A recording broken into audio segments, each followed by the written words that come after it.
Hey YouTube, Untamed here. So behind me I have a brand new 2024 Toyota Tacoma SR5 with an MSRP just under $47,000. Is this the best option to get? I showed you the other day a TRD Off Road, but the MSRP was just over $51,000. These new Tacomas, they're not cheap. This particular one here might be the best example to get if you're trying to save some money while still getting the excellent off-road capability. So let's check this one out. Stick around.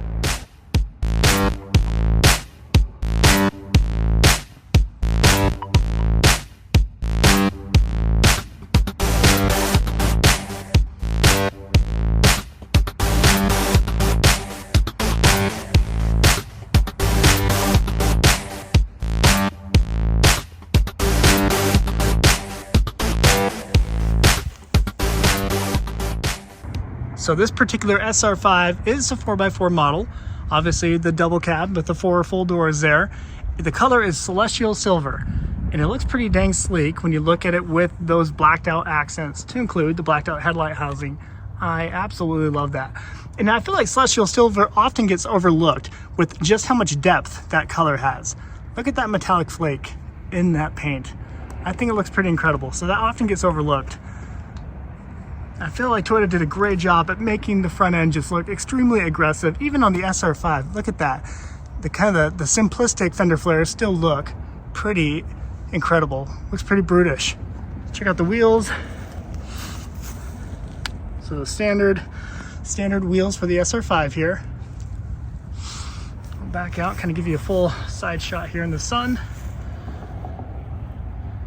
Yeah, I can see a lot of people opting for this. Just as we saw with the Gen 3, people would buy the SR5 and then, kind of do it up themselves. This is kind of like a blank canvas for a lot of people, and that's why SR5s in particular have become very popular. You can throw on your own lift kit. You can throw on your own wheels and tires without feeling guilty about taking off the TRD tuned, Fox suspension that you get on the TRD Pro, right? So there's a lot of goodness in that.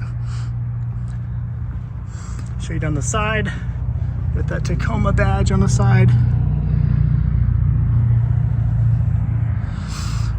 One thing I look for, maybe you guys might think I'm a goofball for saying this, but I always kind of look at where the door lines are, and when a door swings into you and you get a door ding, it might hit on these crevices here, and those are harder to repair, unfortunately. So something to keep in mind. A very small thing, of course, but I look for that kind of stuff. Let's look at that sticker. Try to give you a good angle. Sorry guys. So there you have it, your MSRP in the bottom right hand corner there, just under $47,000. Sporting the iForce 2.4 liter 4-cylinder turbocharged engine that cranks out 278 horsepower, and 317 foot-pounds of torque. Pretty incredible numbers coming out of a 4-banger, right? And not to mention, we're getting a little bit better down here. A little bit better than the naturally aspirated V6 in the previous generation, the 3.5 liter naturally aspirated V6. Kind of zoom in there if you want to pause. But yeah, 47 grand. There's your SR5 badge. You do have the bed liner option for this one here. It's a $575 option. And Tacoma embossed in the front there. I do love how it just goes straight up and you got a little bit of a lip spoiler up top. I think that looks pretty sleek. Having sat in one and driven around a little bit in the TRD Off-Road, excellent visibility and a commanding view of the road given the seating position. In the TRD Off-Road in particular, you do get the 8-way adjustability of the seats. So you can definitely get comfortable in this vehicle, even if you're tall, I think.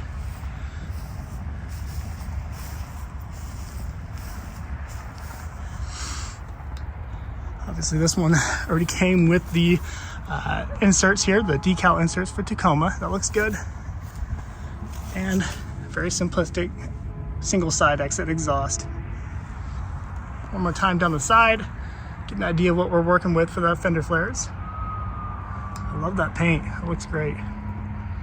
Love that. And maybe as I get older, I actually appreciate just basic red taillights. Yeah, I love the simplistic look of it. It's like nostalgic to me at this point. I feel like so many vehicles, they overdo it. They get too complex. Well, exhibit A over there. It gets too busy, right? I like this. Very simplistic. So we'll wrap up the video there. What do you think of the SR5? Is this the trim that you're going to shoot for? I mean, the price tag is much more bearable compared to what we found in the TRD Off Road and what we're likely going to see, of course, with the TRD Pro and Trailhunter trims. You know, this one here is still expensive, but I mean, all trucks are, unfortunately, at this point. This might be your best bet if you want to do your own modifications and make it your own custom truck, right? I think it's a perfect canvas for that. So we'll wrap up the video there, guys. As always, I really do appreciate you watching. If you find any kind of value in my video here or in my channel, I would sincerely appreciate it if you liked and subscribed. It definitely helps. Thanks for watching, as always. Until next time.